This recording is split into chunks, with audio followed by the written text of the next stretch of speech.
this is part of a larger collaborative, the End Extreme Energy Collaborative, and that's what we need to see. We need to see, beyond the shadow of a doubt, a just transition away from the fossil fuel industry altogether. Not just for our folks, but for theirs too, for their children, for everybody that needs to, anybody that drinks water, breathes air, or eats food. That's who this is for, and not just humans, but all those that can't speak for themselves.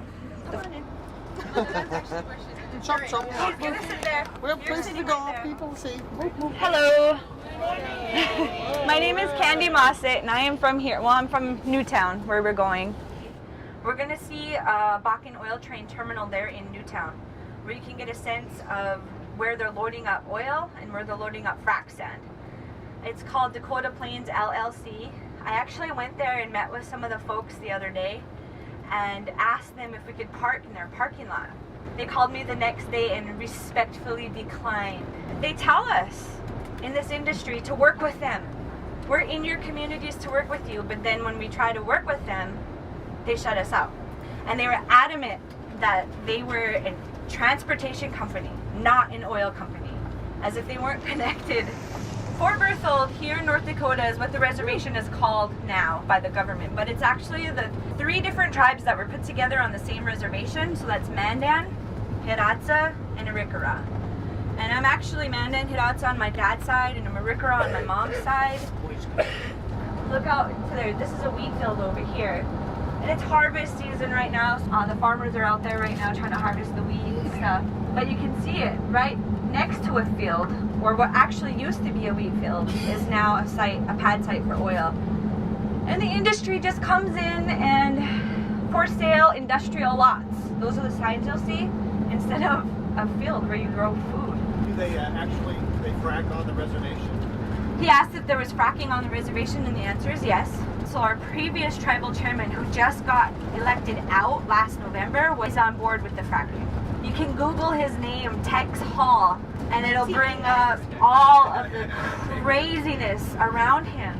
He actually was involved with a man who is currently standing trial for murdering people out here in Newtown, in the oil patch.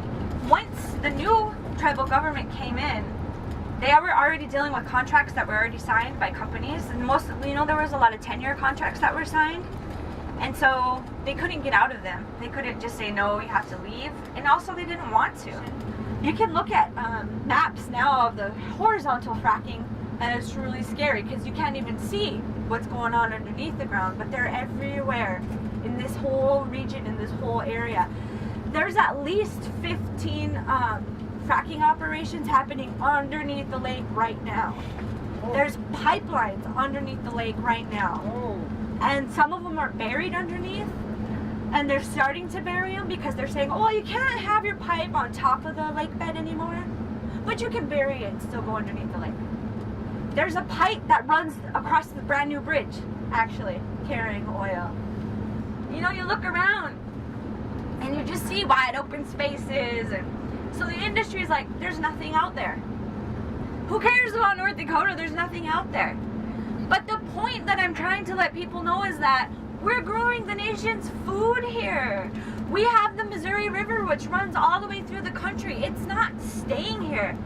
It's so backwards. We're dealing with climate change, and yet they're allowing all of this flaring to happen in these fracking chemicals. And then they tell us that everything that happens below ground stays there. Groundwater is not impacted. And we're looking at them like, are you crazy? What do you mean groundwater is not impacted? After we leave the Northern Lights Community Building, we're going to head towards Mandaree, where you're going to show you guys the brine spill that happened last year in July. And you can see the crystallization of the soil, you can see the dead vegetation. All right, and we're going right in the front doors there.